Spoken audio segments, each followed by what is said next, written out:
परम पूज्य गुरुदेव, परम वंदनीय माता जी सूक्ष्म रूप से विद्यमान हैं, नमन करता हूँ।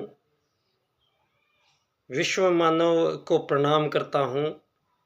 आदिशक्ति माँ गायत्री प्राणों की देवी है, प्राण के स्वरूप में उपस्थित जीवन है और ये जीवन सभी जीवों में एक ही जीवन व्याप्त है और संपूर्ण जीवों में एक ही आत्मा विराजमान है और संपूर्ण जीवों में एक ही प्राण विराजमान है और संपूर्ण जीवों में जो आत्म तत्व है वो परम सत्ता परमात्मा का ही एक अंश है। दोस्तों, सनातन भारत की ओर से लाखों करोड़ों वर्षों के मानव जीवन की सभ्यता और संस्कृति का उद्गम स्थल ये वो सनातन भारत जहाँ से धरती पर मानव जीवन का आरंभ हुआ और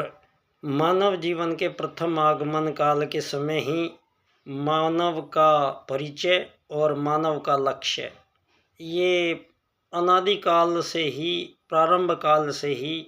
यहाँ संपूर्ण जीवों का निर्धारण दो वैदिक सूत्रों से परम सत्ता परमात्मा ने किया है। आत्मवत् सर्वभूतेषु और वसुधैव कुटुम्बकम।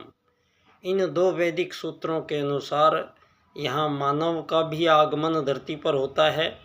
और सभी जीवों का आगमन होता है और मानव का पुनर्जन्म, संपूर्ण आत्माओं का पुनर्जन्म होता है और पुनर्जन्म पिछले जन्मों में किए गए कर्मों का लेखा जोखा जितने नंबर लेके पास होके आता है उसी श्रेणी की अगली कक्षा में मानव को जाना पड़ता है और ये सनातन भारत की बहुत बड़ी शक्ति और बहुत बड़ी ताकत और बहुत बड़ा दूरदर्शितापूर्ण मानव जीवन का उद्देश्यपूर्ण उसका जीवन का लक्ष्य का निर्धारण यहाँ हुआ है। दोस्तों, यहाँ सारी मानव जाति के बीच में हम छोटे से जीवन काल के लिए धरती पर आते हैं और आज तो अधिकतम आयु 80 वर्ष भी नहीं रह गई है। 80 वर्ष से भी कम आयु में मानव जीवन का शरीर का अंत हो जाता है। दोस्तों, इन बातों के पीछे बहुत सारे कारण हैं और इन कारणों में जो मानव की आयु कम होती चली गई है। प्रारंभ काल में सतयुग में मानव का आगमन धरती पर हुआ है और सतयुग के आगमन काल में जिस समय मानव धरती पर आए हैं, प्रथम मानव हमारे आदि पूर्वज आर्य कहलाए हैं और सारे संसार में इन आर्यों की संतानें ही गई हैं और आज जो सारी दुनिया में विभाजन मानवों के बीच में दिखाई दे रहे हैं और मानवों के बीच में जितने भी विभेद दिखाई दे रहे हैं, इन सब के कारण जो स्थितियां परिस्थितियां विश्व में बनी हैं वहाँ मानव ही मानव का दुश्मन बन बैठा है और धरती पर मानवों के बीच आपस में ही युद्ध, शोषण, वध, हत्याओं का एक लंबा सिलसिला चला आ रहा है। दोस्तों, यहाँ आज के परिप्रेक्ष्य में हम बात करेंगे तो परमाणु युद्ध की तैयारियां चारों तरफ, एक अंतिम परमाणु विश्व युद्ध की तैयारियां सारी दुनिया कर रही है, चल रही है और इन सभी बुद्धिमान कहलाने वाले जो ये लोग कहलाए हैं धरती पर, इन लोगों ने आज भारत के सामने भी वो युद्ध वाली स्थिति परिस्थिति बना दी है। अब इसमें दो ही बातें हैं, या तो हम युद्ध में जाएं और युद्ध में जाना भी पड़ेगा क्योंकि यहाँ जब भी अधर्म बढ़ता है और धर्म की हानि होती है तो हमारी सनातन भारत की एक बहुत प्राचीन ये कहावत हमेशा सिद्ध हुई है। परम सत्ता परमात्मा एक ऐसी देव आत्मा के रूप में धरती पर आते हैं जो मानवों के द्वारा हजारों सालों की जो गलतियां की गई हैं, उन गलतियों को ठीक करने का अर्थात धर्म की स्थापना करने के लिए यहाँ परम सत्ता परमात्मा स्वयं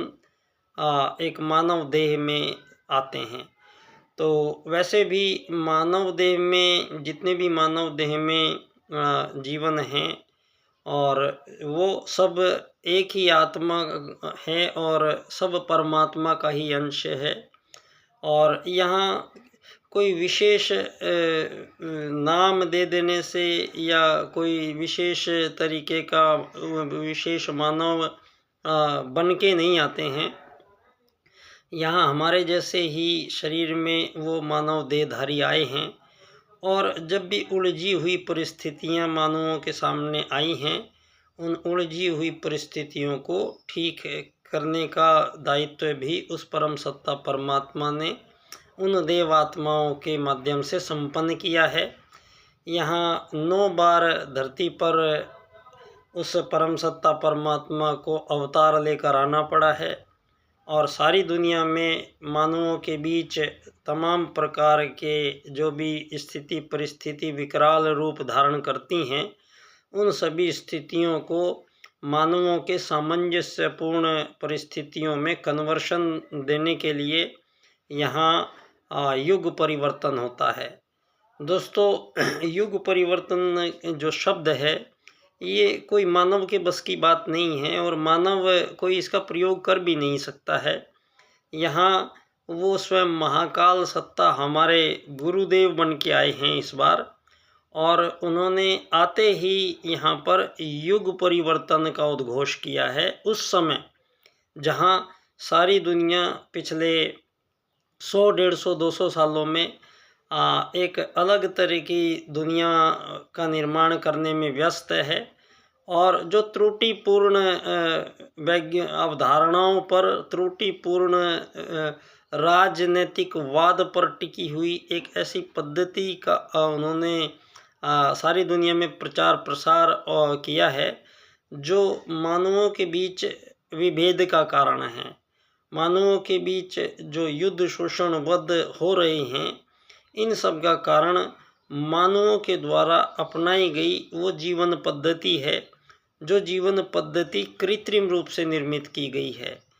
और इसको हम समझ सकते हैं धन आधारित जीवन पद्धति। धन आधारित जीवन पद्धति भारत में यहाँ सनातन भारत की देन नहीं है,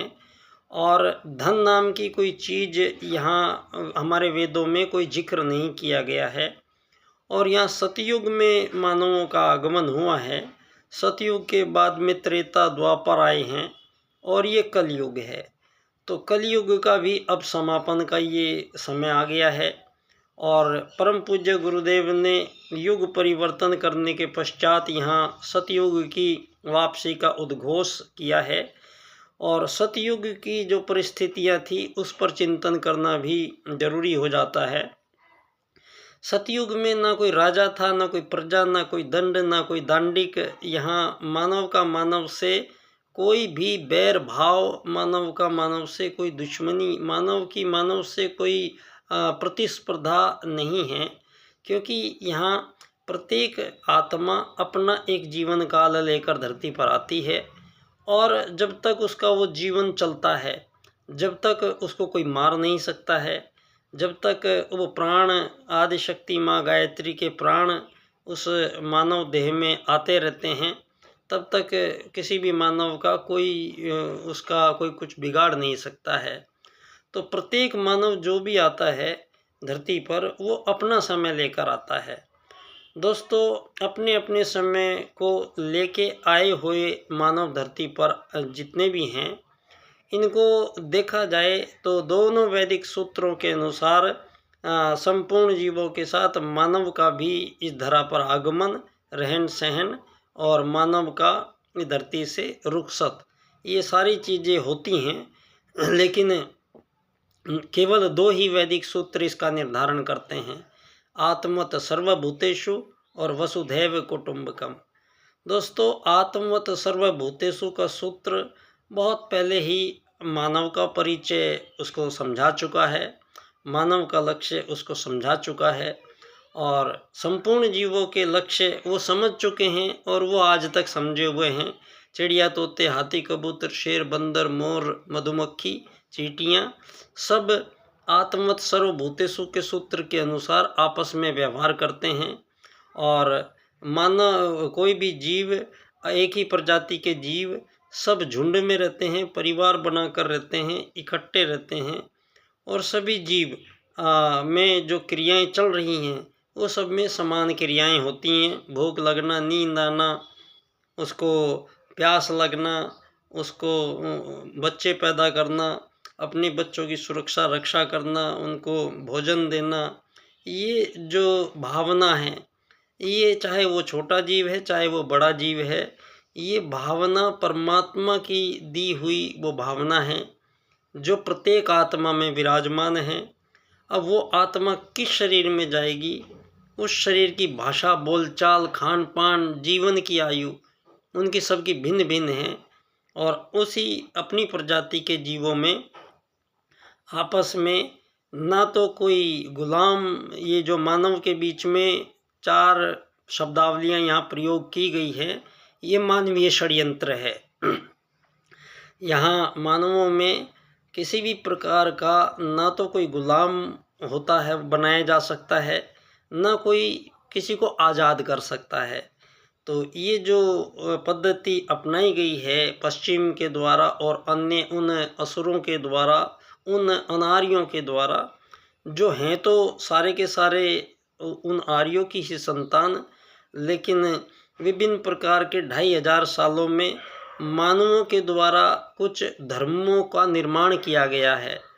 और इन धर्मों की पद्धति, परिपाटियाँ, इनका रहन सहन, इनका खान पान, इनकी पूजा पद्धति में बहुत ज़्यादा डिफरेंस है। और इस कारण सारी मानव जाति इन धर्मों के कारण आपस में ही युद्धों में व्यस्त है। मानव का कत्लेआम जारी है, एक मानव दूसरे मानव के गले काट रहा है। और आज ताज़ा स्थिति ये रही कि कश्मीर में पुलगांव में मानवों का धर्म पूछकर और उनके सर में गोली मारी गई। ये सनातन भारत को 2500 वर्षों से ये लोग यहाँ लाशों के ढेर लगाते रहे हैं हिंदुओं के। और सारे संसार में आज ये जो धर्मों के नाम पर बटी हुई दुनिया है, इनमें एक दूसरे से यहाँ मानव वर्सेस मानव के पैटर्न पर सारी दुनिया को चलते हुए और मानवों के द्वारा मानवों की हत्याएं यहाँ क्रूरतापूर्वक की जा रही है। दोस्तों, अब जो स्थितियाँ युद्ध की बन रही हैं, ये एक ऐसा अंतिम युद्ध होगा जिसके बाद धरती पर मानव भी नहीं बचेंगे और कोई जीव जंतु, वृक्ष, वनस्पति भी नहीं बचेंगे। तो क्या ऐसा होने जा रहा है?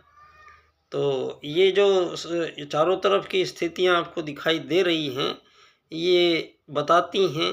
कि परिस्थितियां बहुत भयानक रूप से बिगड़ी हुई हैं। और इन बिगड़ी हुई परिस्थितियों को सुधारेगा कौन और किस प्रकार से ये सब जो दावानल बन के सारी मानव जाति के साथ सब जीवों को समाप्त करने का जो ये एक आवेश पूरी दुनिया पर युद्ध के रूप में चल रहा है, क्या इस युद्ध का समापन हो पाएगा? क्या मानव जाति के बीच में हमेशा के लिए ये युद्ध, शोषण, वध, हत्याएं जो चल रही हैं हजारों सालों से, क्या इनका समापन हो पाएगा? क्या मानव वर्सेस मानव के पैटर्न को चेंज किया जाएगा? ये युग निर्माण के विषय हैं। और युग निर्माण योजना में परम पूज्य गुरुदेव ने सारे संसार के मानवों के दिमाग में जो भी विचार प्रणालियाँ चल रही हैं, उन सब के विचारों को एक सही दिशा प्रदान की गई है और जितनी भी त्रुटियां हैं उन त्रुटियों को ठीक किया गया है। दोस्तों, परम पूज्य गुरुदेव के ही प्रथम शिष्य पंडित दीनदयाल उपाध्याय जी के जिम्मे परम पूज्य गुरुदेव ने बहुत ही विशेष कार्य डाला है। और ये चूँकि आज सारी दुनिया में धर्म विभाग अलग बना दिया गया है, राजनीतिक विभाग अलग बना दिया गया है, सामाजिक विभाग अलग बना दिया गया है और विभागों में बांट कर सारी दुनिया को लेकिन जो डील कर रहा है सारी दुनिया के मानवों को, वो राजनीति कर रही है। और ये राजनीति में जो पिछले 2500 वर्षों में जो राजनीति आई है धरती पर, ये राजनीति हमारे वैदिक राजनीति से विपरीत है, भिन्न है, विपरीत है। और इस राजनीति के कारण ही आज सारी दुनिया में मानवों के बीच ये स्थितियां, परिस्थितियां बनी हुई हैं। तो इसका क्या निराकरण होगा?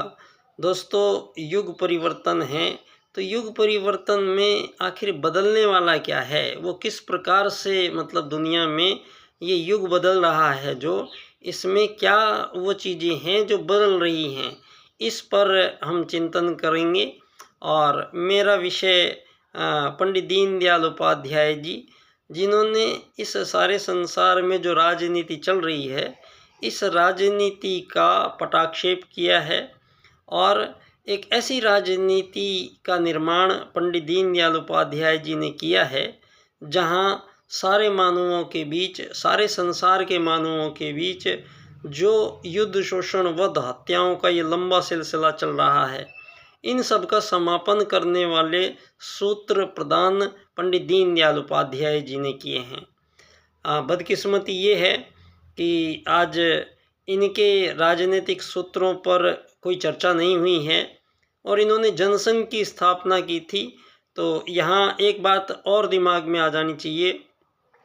यहाँ उस भारत में जो जब ये आज़ादी या गुलामी के खेल खेल रहे थे, तो उस समय ये पूरा पैटर्न तैयार किया गया, लोगों को ज़बरदस्ती गुलाम बनाया गया और फिर उनको आज़ादियाँ बांटी जा रही हैं किश्तों में और सारे संसार के मानवों को आपस में लड़ाकर और नई नई सीमा रेखाएं, धरती पर कृत्रिम सीमा रेखाएं खींच के आज 300 से भी ज़्यादा देश इस दुनिया में हो चुके हैं और बहुत सारे नए नए देश बनने की और ये आज़ादियाँ बांटने का प्रयास बहुत तेज़ी से ये लोग बढ़ाते चले जा रहे हैं। तो पंडित दीनदयाल उपाध्याय जी के वो राजनीतिक सूत्र जो सारे संसार में अब ये जो आज़ादी गुलामी का जो खेल खेला गया है, मानवों के बीच जो ये मालिक नौकर का खेल खेला गया है, मानवों को अमीर गरीब के रूप में जो विभाजन किया गया है,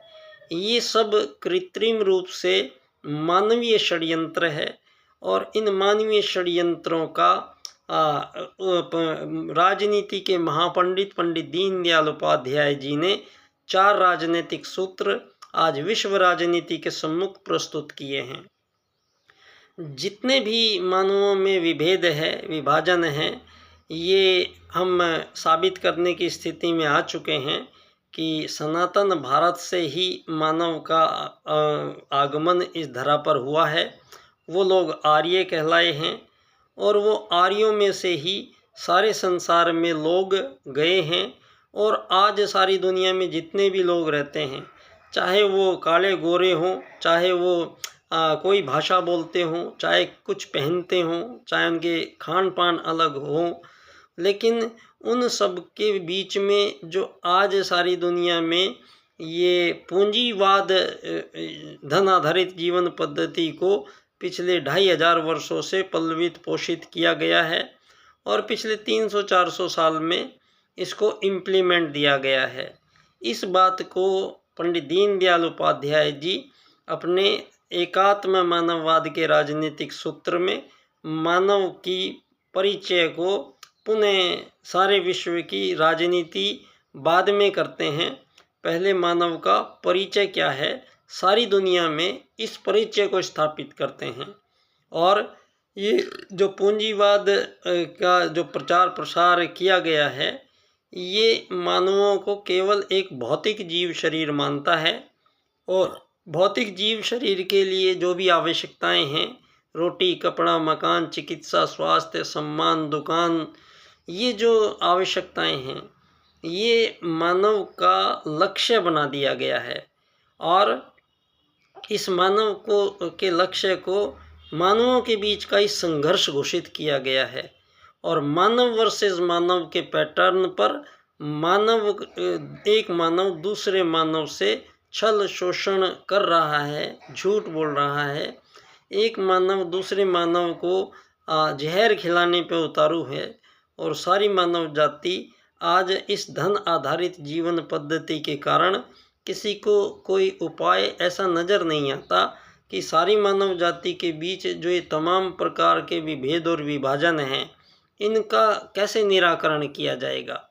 तो युग परिवर्तन के विषय के अंतर्गत युग निर्माण योजना के अंतर्गत विश्व राजनीति का पुनर्निर्धारण संपन्न हो चुका है। पंडित दीनदयाल उपाध्याय जी का विशेष राजनीतिक सूत्र अर्थायाम यहाँ प्रस्तुत हो चुका है। पंडित दीनदयाल उपाध्याय जी अर्थायाम में स्पष्ट करते हैं, एक ऐसी मानव को जीवन पद्धति की आवश्यकता है जहाँ किसी भी मानव को, चाहे वो दुनिया के किसी भी हिस्से में रहता है, चाहे वो किसी भी प्रकार के कपड़े पहनता है, किसी भी भाषा को बोलता है, लेकिन ये मानवों को धरती पर आने के बाद धन की कमी नहीं होनी चाहिए, क्योंकि धन परमात्मा ने कभी निर्मित नहीं किया है और ये धन जो निर्माण किया गया है ये आत्मवत् सर्वभूतेषु के सूत्र को खंडित करता है, तोड़ता है। और मानवों के बीच ये जो कृत्रिम विभाजन विभेद आए हैं, इन सब के लिए मानव धरती पर नहीं आया था। मानव धरती को आज खरीद और बेच रहे हैं। मानव को आत्मवत् सर्वभूतेषु का सूत्र, एकात्म मानववाद का राजनीतिक सिद्धांत मानव को एक शरीर नहीं मानता है, मानव के अंदर एक आत्मा, एक सोल, एक रूह को उसका परिचय मानता है और ये परिचय जो है ये सबका समान है, चाहे वो कहीं भी रहता है शरीर के, क्योंकि अंत अंग अवयवों में दुनिया में किसी के भी कोई अंतर नहीं है। तो अर्थायाम के राजनीतिक सूत्र में आज दुनिया को एक ऐसी राजनीति आ रही है जो किसी भी मानव को अपने पूरे जीवन काल में धन की कमी नहीं होगी और ना ही किसी के पास धन की अधिकता होगी। तो अर्थायाम आधारित एकात्म मानववाद की राजनीति की स्थापना इस पूंजीवादी लोकतंत्र के स्थान पर सारी दुनिया को प्रयोग करनी पड़ेगी